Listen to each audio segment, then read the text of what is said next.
You know what? Okay. Is it on now? If it goes off, I'm going to grab one of the movable mics. Folks, welcome. I'm Bob Luidens. I'm a retired pastor, but more importantly, along with my wife, Mary, the two of us have been part of the Hope Church community for the last 8.5 years. And I also happen to be a member of the adult ed ministry planning team, which is background to suggest why we're doing what we're going to do for the next 60 minutes together. Next week, as many of us may already have noted from some indicators in the bulletin and newsletter and so forth, we're going to be meeting in this place to be talking about the budget design for Hope Church's ministries next calendar year. And in anticipation of that reflection on the dollar dynamics, we decided to do a little bit of preface work by reflecting on the nature of Christian stewardship today. And in that context, I was invited by the design team to read a passage from a recently published book that has to do with the nature of Christian stewardship. We're going to read that in a few minutes. After the reading, though, I've invited two very special gentlemen to be here with us. Steve Hoogerwerf, who is professor of religion here at Hope College and a Christian ethicist, has agreed to give some preliminary comments following the reading. And then Scott Rumpsa, who is the executive director of Community Action House, will also share some reflections. That, as you might see on the cover sheet of the pass-outs that hopefully you're each getting a copy of now, will take probably about half an hour. And then we will have half an hour for conversation around the circle, and hence this design, so that it's not going to be talking to the panel, so to speak, but we're going to be talking one to another. And that is certainly my hope, that we will all engage one another in response not just to the essence of the reading that I'm going to share in a bit, but to the comments that Steve and Scott share, and that the rest of us begin to share one with another. So with that, a little bit of background, I'm going to invite us to have a brief word of prayer, and then we're going to engage in reflection on Scripture. Let's pray. Gracious God, guide us in what you would have us do and consider as your stewards in care for the vulnerable in all ways and places in this your world. We pray this in your name. Amen. You are welcome to read along with the pass-out that is available. I'm going to start by reading Scripture, a passage which, truth be told, is not a passage that I think is frequently preached on, because it's an uncomfortable passage for some of us who live in the wealthy West. It comes from the 2nd chapter of Acts, and as noted parenthetically there, this is in the immediate aftermath of Pentecost. Listen for the word of God. Now the whole group of those who believed were of one heart and soul, and no one claimed private ownership of any possessions, but everything they owned was held in common. With great power, the apostles gave their testimony to the resurrection of the Lord Jesus, and great grace was upon them all. There was not a needy person among them, for as many as owned lands or houses sold them and brought the proceeds of what was sold. They laid it at the apostles' feet, and it was distributed to each as any had need. There was a Levite, native of Cyprus, Joseph, to whom the apostles gave the name Barnabas, which means son of encouragement. He sold a field that belonged to him, then brought the money and laid it at the apostles' feet. And now, the reading that I've entitled Keepers. From mid-May through mid-November, virtually every Sunday noon, I found myself remembering Jerry and Betty. Each time, I confess, I would shake my head in sadness, wondering how I, along with the wider community, could have been there in more sustaining ways for them, our brother and sister. Jerry and Betty had long been members of the congregation in Kansas I served as pastor in the early 1980s. Together, they farmed in the northwest corner of Lincoln County. They raised a small number of dairy cattle, as well as some egg-producing chickens. But like most of their farming neighbors in the county, their primary agricultural focus was growing winter wheat. Early on in my ministry with their congregation, I began to learn a bit about what wheat farming was about. Jerry, in his patient way, explained to me how winter wheat was sown in the autumn, allowing for early growth in the plant stalk prior to the arrival of the harsh, wind-blown months of winter. The farmer's hope would be for some good, deep snowfall in the first few weeks of winter. The snowpack would provide a protective blanket for the foot-tall stalks, as well as the blessing of nourishing water of the plants as the cold began to wane. Once the snowpack had fully melted away by early to mid-spring, those millions upon millions of wheat stalks would begin their remarkable growth into the several feet tall acreage that give wheat fields their unmistakable, gorgeous look of a tan-colored sea. In due course, as spring fully yielded to the heat of summer, that winter wheat would move towards its full maturity. In that part of northern Kansas, the maturing process meant harvest typically arrived by late August or early September. In early August, just 1 year after my wife and I had moved to the county, Jerry and Betty invited me out to their farm for a look-see, as they called it. The wheat fields were stunning to behold. A light breeze, accompanying a cloudless, sunny sky, gave their expansive wheat fields a look of incomparable glory. What was particularly memorable was hearing Jerry say in his understated way, "Look what God has done." Not what we have done, but God.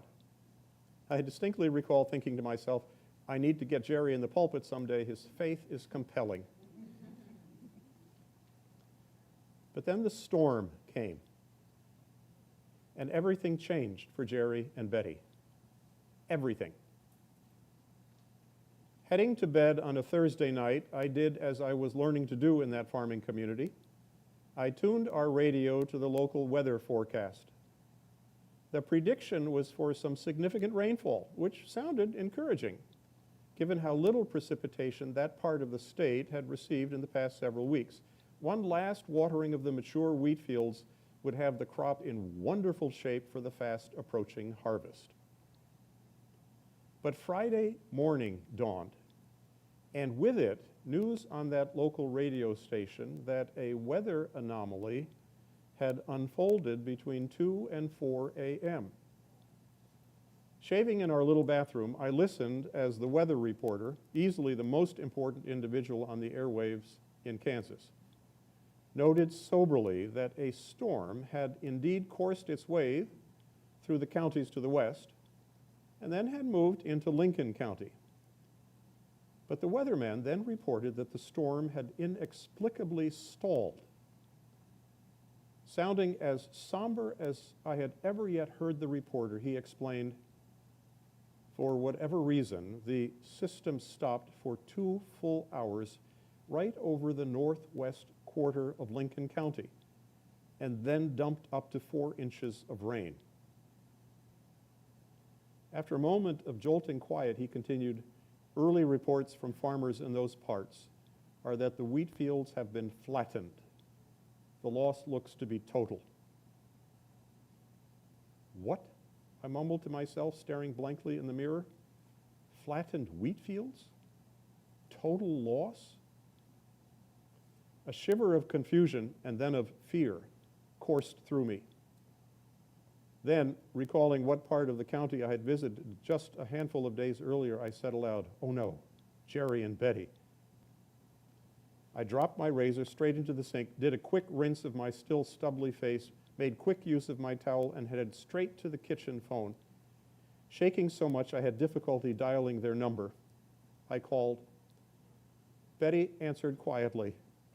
Hello? Betty, it's Pastor Bob. Before I was able to say another word, Betty said quietly, Jerry's out in the fields. He can't talk now. Then with a sob, it's all gone. Oh no, Betty, was all I managed to say at first. Then I asked, may I come out? In a shockingly gracious manner, given their horrific circumstances, she responded, please, I think we'll both need to talk. Less than half an hour later, I turned left off the county road that headed north towards the Nebraska border. Within a handful of minutes, I began to see it. Heading due west, farm after farm, to my right and to my left, had indeed been impacted by the crushing rainfall of just a handful of hours earlier. Ironically, with the sky once again cloudless and the sun shining gloriously behind me in the east, everything around me looked wet and pancake flat. Acre after acre of fields no longer displayed glorious waves of wheat, begging to be harvested. Instead, those fields were a shocking landscape of muddied, squashed wheat stalks. Not one was standing upright. Every single one of the millions and millions of stalks were embedded in a damp blanket of dirt. All because the storm stalled and then rained down havoc on the harvest-ready crop. I very soon came to the driveway of the farm that had been given stewardly care for decades by Jerry and Betty and by Jerry's parents and grandparents before them. By the time I parked in the driveway separating their home from their barn, it was nauseatingly evident the wheat was no more. That year's whole crop was destroyed. There stood Jerry, evidently awaiting my arrival. I parked and began walking towards my dear friend. What quickly struck me was the understandable change in his demeanor since our previous visit. At that time, he had declared in a soul-warming way, "Look what God has done." Now his face suggested a sense of divine betrayal rather than heavenly blessing. His eyes, red with sorrow, wordlessly cried out, "Now look what God has done." For the next few minutes, we walked slowly and talked softly. We took in the galling sight of their property, now looking far more like a woesome, sodden mudflat than a joyous field of dreams. We ended up sitting in their kitchen with Betty. There, the three of us then tried to make sense of the senseless and to think aloud of the implications thereof. With Betty holding her dear husband's hand, she said aloud the unspeakable, "This is it, isn't it, Jerry?" He nodded, with tears streaming down his face. "It's over, yes." Turning to me, he explained, "We put all our reserves into this crop, everything. Our yields the past few years were adequate to keep us afloat, but barely." He choked and then said, "But we didn't have enough left over to buy much crop insurance. What little coverage we have won't come close to matching our losses of last night. The bank will foreclose probably by the end of December. They'll possibly let us keep this house, but the land will be seized." Betraying my naivete, I asked quietly, "What will become of the land?" Betty answered, seeing Jerry's lips quiver, "It'll be bought up by one of a handful of large corporations who've begun nationwide to grab any and all small family farms that aren't able to compete with them." Then, glancing at her husband, she added, "The day of small family farms like us is dying. All it takes is one disaster like last night." No more words were spoken. Within the next several months, the bank did its thing. Foreclosure on the land ensued. Jerry and Betty remained in their home, but Jerry did what neither he nor his parents nor grandparents had ever done. Took a line job in the county's one factory that manufactured widgets of one kind or another. He did so in abject misery. By the following summer, Jerry informed me that he and Betty had decided it was time for them to move. Uprooting themselves from the only home they had ever known, they moved 200 miles west, where Jerry was hired by a massive cattle feeding company. My last communication with them suggested they were each experiencing wrenching despondency. 2 summers after that devastating 2-hour-long rainfall, I learned the following. A large agricultural conglomerate, based many hundreds of miles away from Lincoln County, had not only purchased their farmland from the bank, it had hired, at low wages, a handful of county residents who were desperate for work. Those employees oversaw the sowing of a new crop of winter wheat and ultimately helped in its late summer harvest, a harvest that netted the conglomerate fabulous profits. And where did those profits go? Not to any residents, much less family farmers in Lincoln County. They went to the conglomerates, thousands of shareholders, many of whom in all likelihood have never seen a glorious wheat field up close.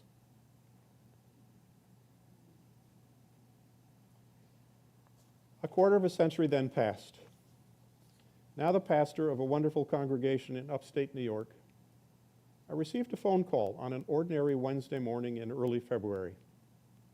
Pastor Luidens? Asked a male voice that had a mild Dutch accent. My name is Jan. When I greeted him in return, he continued, my wife Beatrix and I are farmers. We have a small farm about 8 miles west of your church's village, and we run a CSA from our farm. When he stopped, I responded, CSA? I don't think I know what that is. Oh, he said, a CSA is a community-supported agriculture. It's a program that connects small family farms with surrounding communities who help ensure those farms survive.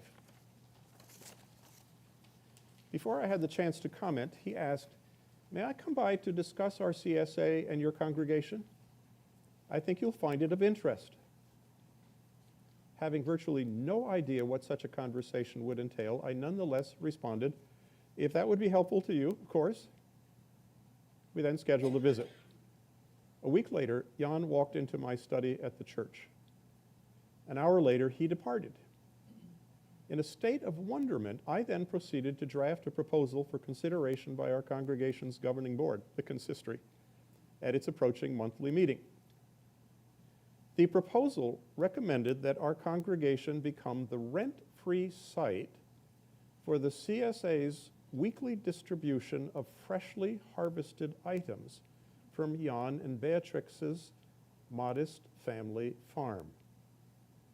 Per the basic model of all CSAs, Jan and Beatrix would invite members of our local community to purchase shares in that year's harvested produce from their farm. One share might cost $400 for the entire year. If 100 families each purchased such a share, they would each then be entitled to 1/100th of each week's harvest. Jan and Beatrix's farm included everything from tomatoes and cucumbers to scallions and pumpkins.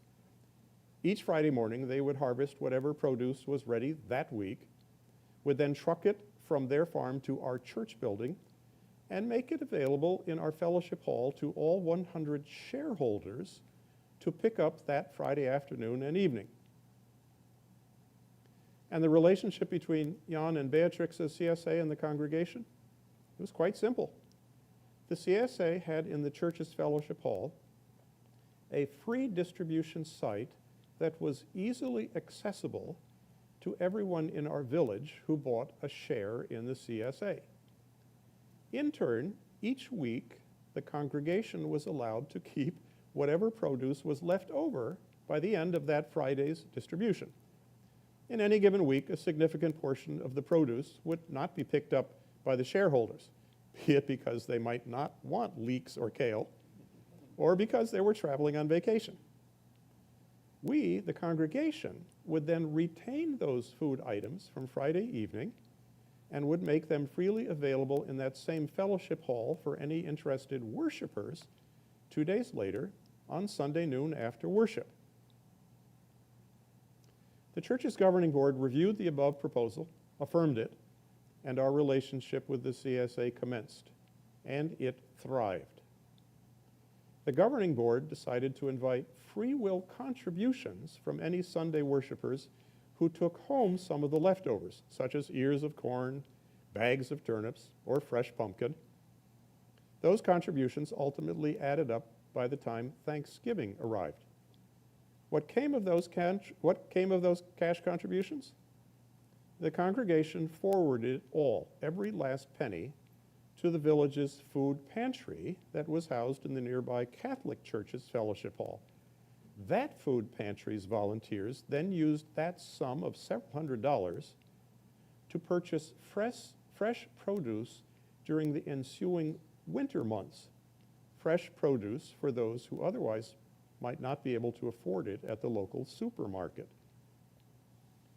This relationship between Jan and Beatrix's CSA and the congregation took hold. It has remained in place for years. The benefits? All village residents who have bought shares in the CSA have enjoyed wonderful, locally grown produce. Additionally, members of the congregation have feasted on leftover items week after week. All who have gone to the food pantry in the dead of winter have received fresh vegetables and fruit. And Jan and Beatrix, they have been able to afford to remain in the incomparable vocation of local family farming. Because if and when a 2-hour rainstorm might one summer's night cause the utter devastation of their farm's produce, they won't have their farm foreclosed by a bank. Why? Because the shares purchased by the 100 local families will sustain them throughout.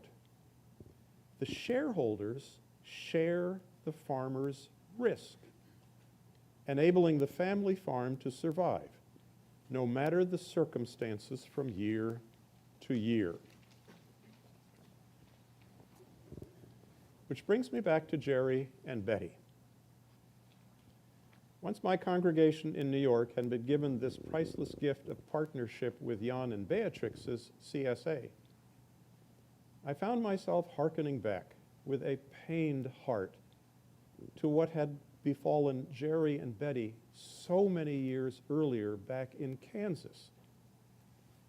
From mid-May through mid-November, virtually every Sunday noon, I now found myself remembering the life-crushing moment 2.5 decades earlier, when their family farm had fallen victim to the rain and to the travesty of an economic system that allowed their financial well-being to implode with nothing and no one to sustain them. Absent any who shared in their vulnerability, they and their family farm were robbed of the vitality every family farm is meant to embody. Each of those Sunday noon times, I confess, I would shake my head in sadness. Week after week, I found myself wondering how, in more sustaining ways, the wider community of Lincoln County could have been there for Jerry and Betty. I don't know the answer to that felt conundrum. It may be that our world's economic systems are so complex, if not compromised, that much of the blessed vocation of family farming is, for all practical purposes, destined to die. But if and when we, God's children, can learn to walk alongside of the vulnerable, be they family farmers or any others who are easily abused by the forces of our broken world's economic orders, we are called to do so. We are called to be shareholders with the vulnerable. Early in the narratives embodied in the first book of the Jewish and Christian scriptures, Eve and Adam's son Cain asked of his Lord a question that strikes me as germane to all of the above. Having just witnessed Cain's horrific act of fratricide, God demands of Cain, "Where is your brother Abel?" Cain's impudent question in response, "Am I my brother's keeper?" God did not respond with, "Of course you are." But the moment insisted that our Maker felt and feels just that. We are to be those who care for one another, especially in our places and vocations of vulnerability.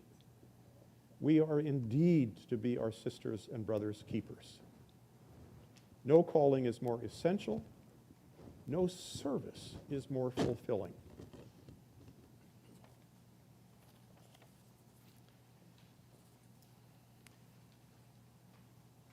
Now I'm going to turn first to Steve, and then we'll look to Scott. Good morning. I'm going to share with you some brief thoughts that occurred to me as I was reading this chapter a couple times, and hopefully it will tie into Close to the... Yeah. what Scott's going to say next. The first thing isn't directly related. Is this better? There it is. The first thing isn't directly related to the main goal, I think, of this conversation, but I think it has a connection. And it grows out of a course that I've taught for many years at Hope College that dealt with the problem of evil. What I noticed when I first read this was the idea that the wheat field was something that God had done, and then a little bit later, the reference to a thought that maybe the disaster now was what God had done. Mm-hmm. I would suggest, and maybe I'll do a class on this whole topic at some point in the future, that disasters are never God's doing. And that relates to what I'm going to say a bit later. It seems to me that when we look around, we see that God has created a world in which the labor of our hands can produce many amazing results, like a field of wheat, medical interventions that we sometimes call miraculous, the development of technologies that we use every day, and lots of other things that human hands develop. It's also the case that the shared labor of our hands and our hearts and minds often produce amazing results when a community chooses to share the burden of something disastrous, whether that be something large or small. And I was thinking about this just as the time the hurricanes hit Florida, and noticed that thousands and thousands of people that came together to help a community recover from such a disaster. That's just one of many examples. Like electricians, I notice. Electricians apparently have some kind of system so that they can all come together to go to a place that needs their services. And it sounded amazing, and we see this happen often when there are major disruptions of the electrical grid. So loving communities often surround people in need. We also see this on a much smaller basis. For example, if somebody dies, a loving community surrounds the loved ones who are mourning that loss. Right? It doesn't make the loss easy, but it often, I think, makes the loss easier to bear than if one has to bear it alone. Sometimes these sort of rescue missions of people are spontaneous because a need quickly arises, nobody planned on it happening, and nobody planned on needing to respond to it.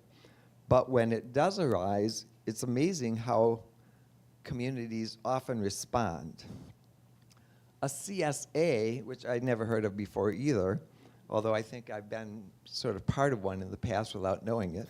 A CSA is a planned shared response. And I have a feeling Scott will talk a little bit more about this, so I'm not going to go any further with that. The best example I could think of that was sort of an everyday thing that all of us experience and are part of is insurance. Mm-hmm.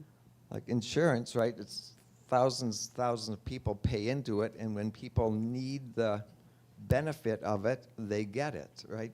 In a way that they couldn't have necessarily managed on their own, right? So that's just one example of something we see that does the same thing in our everyday lives.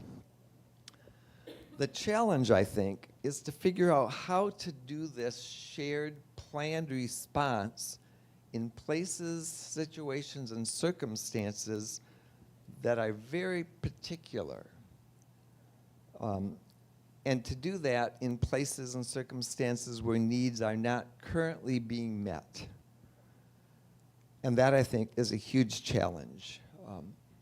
So maybe as we have our discussion in just a few minutes, we can think about what some of those needs are and sort of imagine what responses might be appropriate. It seems to me to do that, we need a community. We need people who have eyes to see the need, who have caring hearts, who have creative minds, who have organizational skills, and lots of other tools that can be brought to bear. When a community does this, it seems to me to be one example of the essence of neighbor love, which kind of gets to the idea of stewardship that was being mentioned earlier. So, turn that over to Scott.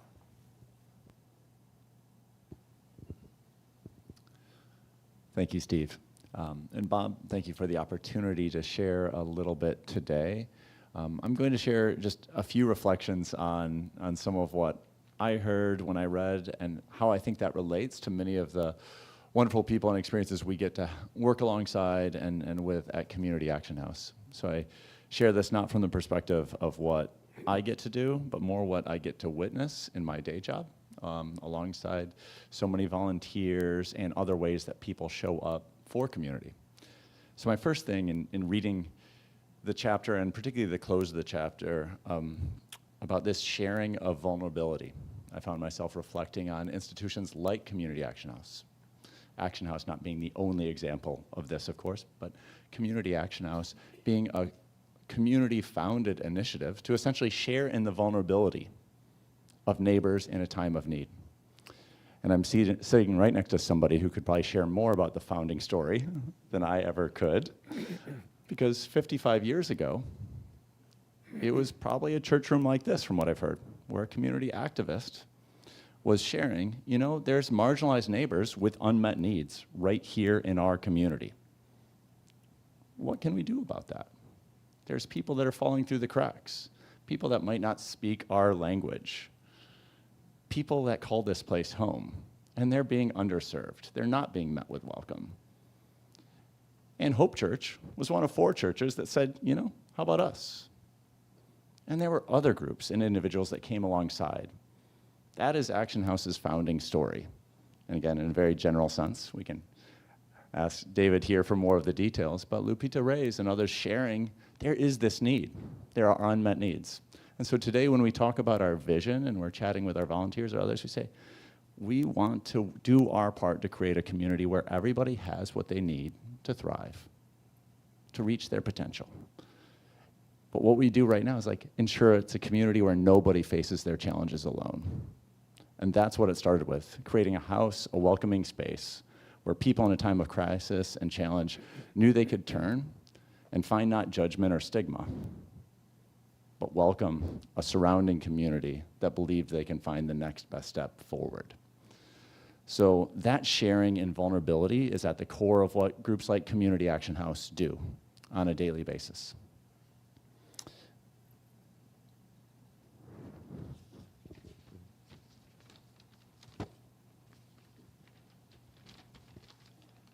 Some other elements I wanted to reflect on that I found similar to the work that those that join in with Community Action House get to undertake was this: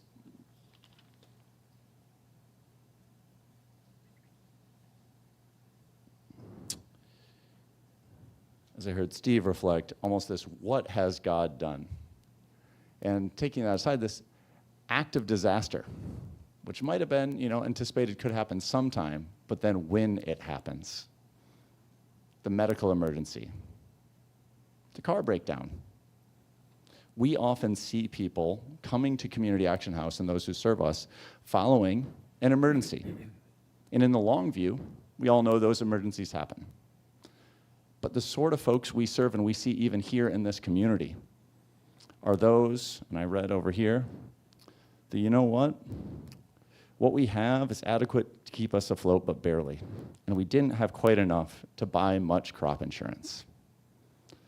So how we meet people in that instance, and how that often shows up with Community Action House, is we don't have any savings reserve. We have been working, we've been striving, we've been doing what we can, but we've not been able to build it up. And now we're on high deductible insurance, and our son just got referred to Helen DeVos. We're gonna hit that 10,000 this year. It's families without that all of a sudden, it's one change, one crisis leads to so many effects across the interconnected systems within which we work. And I don't pretend that Community Action House has a solution for all of that.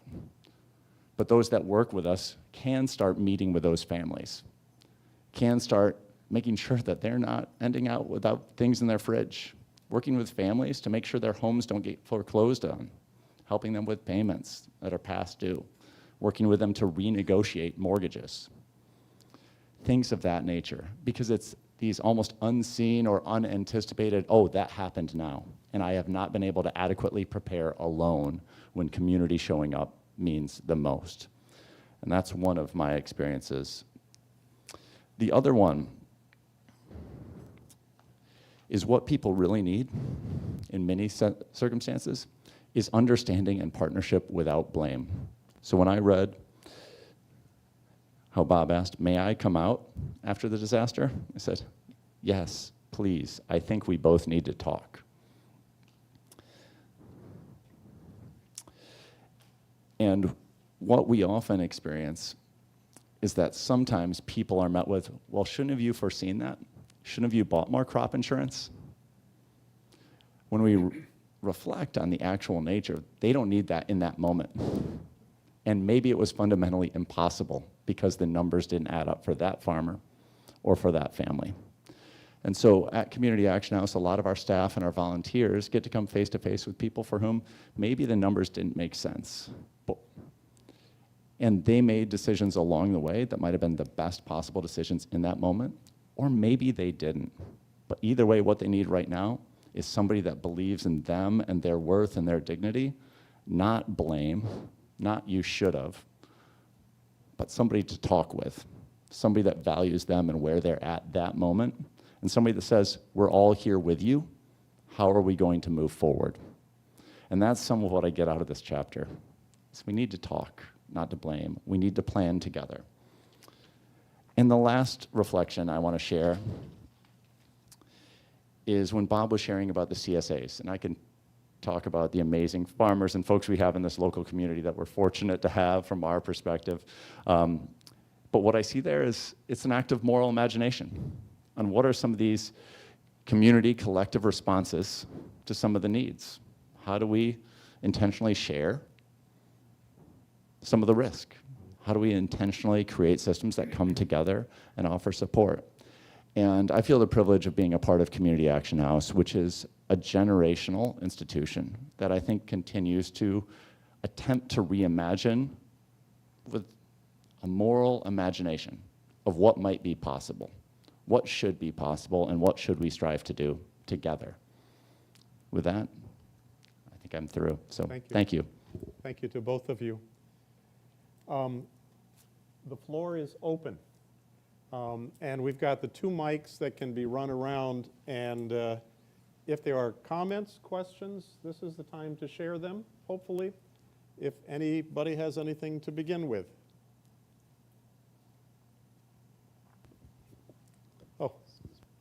Thanks, Steve. Okay, so I might be very out of context here. I came in late as per usual, but how do you plan to cross racial barriers in Community Action House? Because I noticed that excuse my language, but I feel like shoot, what was I gonna say? Yes, so very important, but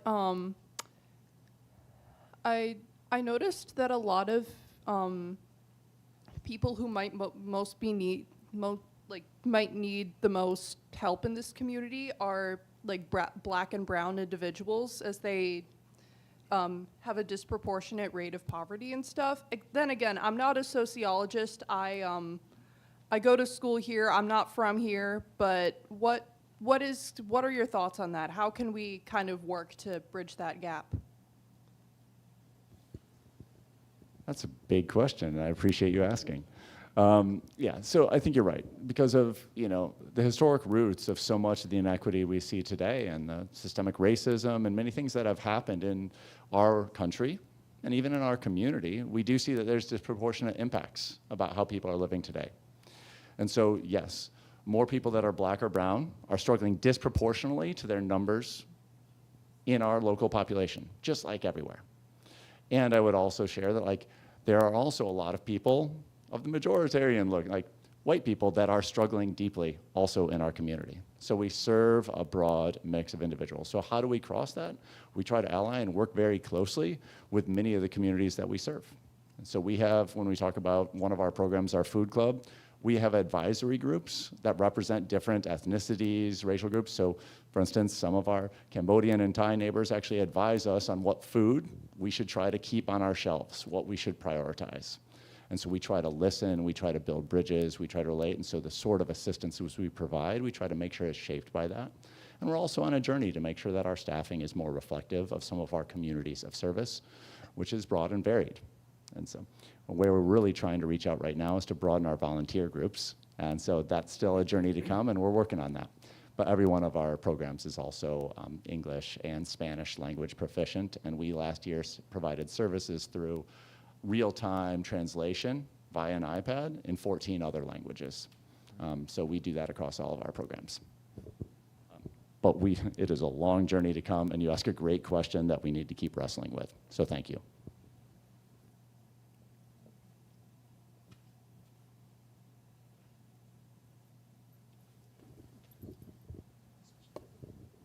If you haven't been to the food club, go. I've been to. The food club. Thank you. I've been going with my Afghan friend, and this week I happened to sit next to people waiting to be interviewed, and they were both from Cuba. And one was very pregnant and looked overdue, and the other was pregnant. And we talked about what a wonderful place this is. And I asked how they felt about being in Holland, and she said, "We love it." I said, "Did you feel welcome?" "Yes." So, we can see the slide presentation that you give, but if you haven't walked in there, just go and see how great it is.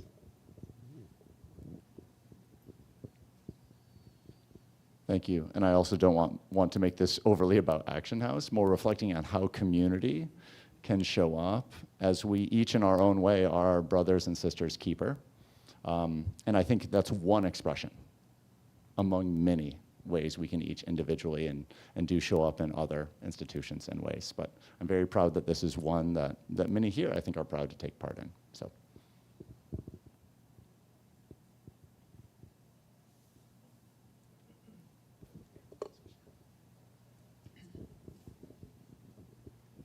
Lately, I've been thinking a lot about what it means to live in community. Actually, the text that you used with your story, Bob, is the very same text that I've come to over and over again as we think about how we live together, particularly within the Christian context, but also in the greater world. If there's anything more needy today, I think it is a greater sense of how we share with one another. I've said this many times in many groups, so pardon me for repeating it. But Carol Bechtel, some years ago, wrote a study guide that many of the women of the church used. It was on shalom, but the last chapter was on community building. And she talked a lot about what it means to build community. She used the term we often know as beloved community. And then she quoted Travis West from the seminary, who used the word spiritual companions. And I love that terminology when we think about how we live together, is that we are spiritual companions, one to the other. And somehow, for me, that is reflective of a great sense of how it is that we share the resources that we've been provided with. And so I just love that language.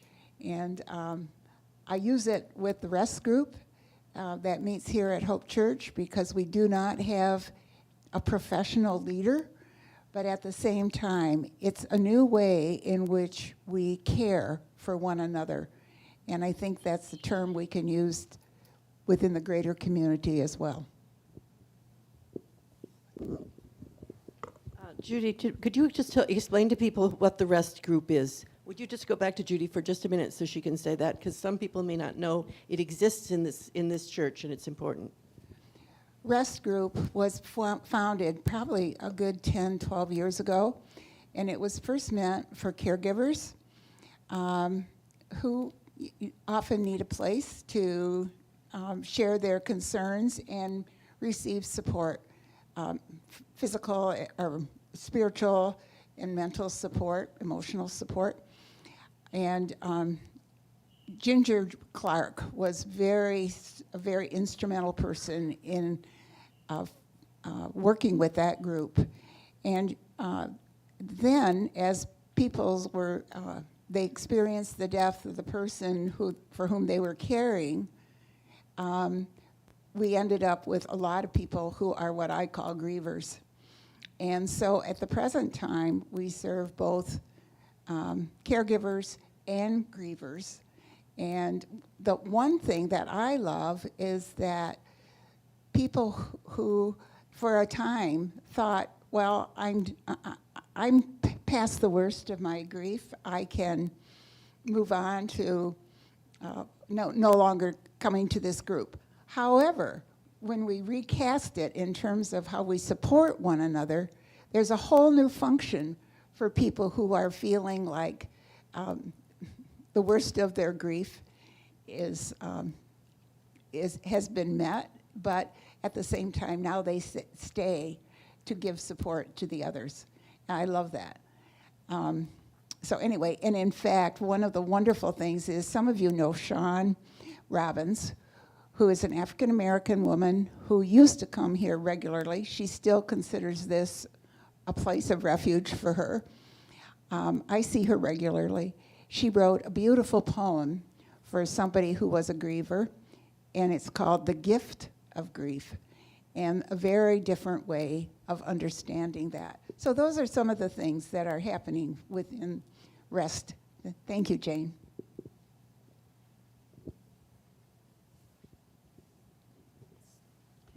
I first read this piece a couple weeks ago, and so I've had a little time to think about it. But I was wondering whether there couldn't be something like a deacons fund for the whole Reformed Church, so that these people, and I don't know how much, you never tell how much money they needed to get out of debt. It was into the hundreds of thousands of dollars. Well, that would be perhaps more than the fund could take, but they could borrow from this fund. And with the intent of paying it back and stay on their firm. And other people with medical problems could do the same thing.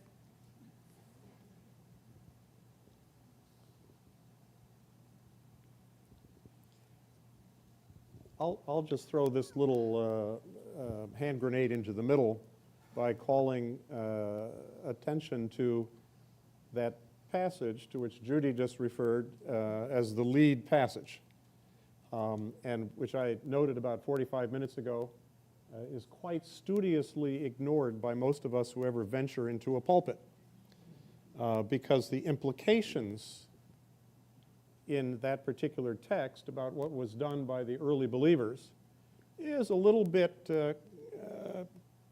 contrary to the way in which we image the nature of social construct and economic structures. Namely, you sell what you have and you give it away, as opposed to you give away some of what you have and you retain the rest so that you'll be okay, which is, I think, a simplistic way of describing the way most of us understand the nature of family budgeting, personal budgeting, and charity giving. I'd be interested to know whether any of us here have ever struggled with the nature of what it means literally to give oneself, one's property away, suggesting in that particular passage that it was somewhat healing and restorative of those who otherwise had no way out of their poverty. Is this something that's just so foreign and disconcerting to us that it's not something we really want to think out loud about? Or is there something about the nature of the Christian community, the family of Christ, that says maybe we need to think more about it? And that's when I will officially take the hand grenade and throw it in the middle. I just want to comment on your thing there. I'm a student, so I would love to be more generous with my time and money, but alas, that's not going to work out very well for me at this moment. But yeah, I can definitely see the truth in what you're speaking there. And I feel like the biggest, I'm going to bring up another controversial topic because, I'm not speaking for my entire generation, but I feel like that's kind of a thing that's kind of been on all our minds lately. But I feel like this thing about wealth inequality, like billionaires, I'm just going to stop right there and stop explaining because, I don't know. I think that's just a larger problem that needs to be solved, and I feel like what you're doing is kind of chipping away at that, and for that I appreciate. And again, I apologize for my rambling, but good point.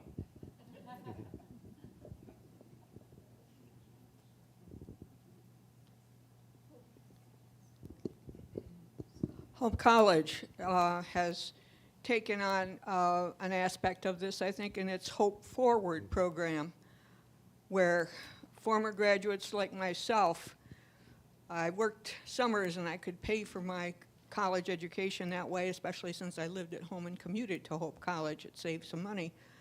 But when I think of what the tuition was then and what my stock and bonds returns are on a daily basis, it's just incredible. The baby boomers are able, I think, very able to, with all that they've gained through their education and how that's really increased their own income and investments, we can pay forward.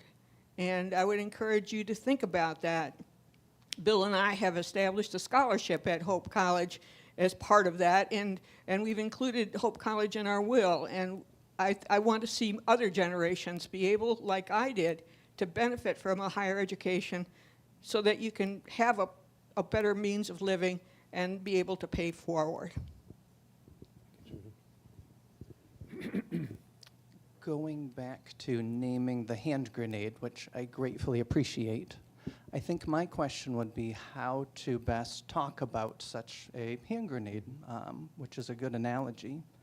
I found it a lot easier to think and talk and write about personal finances when I was a fresh college graduate, not married, no children, not having worked for many years at that point.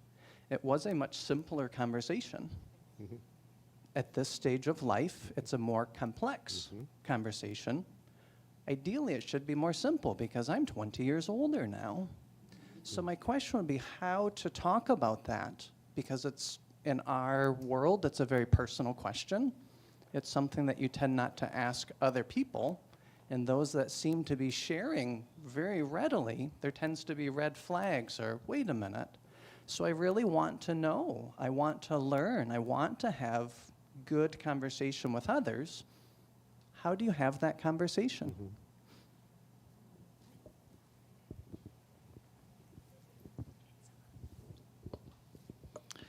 I would say I'm just starting to have that conversation because our son's graduating college this year and looking to all those next steps in life.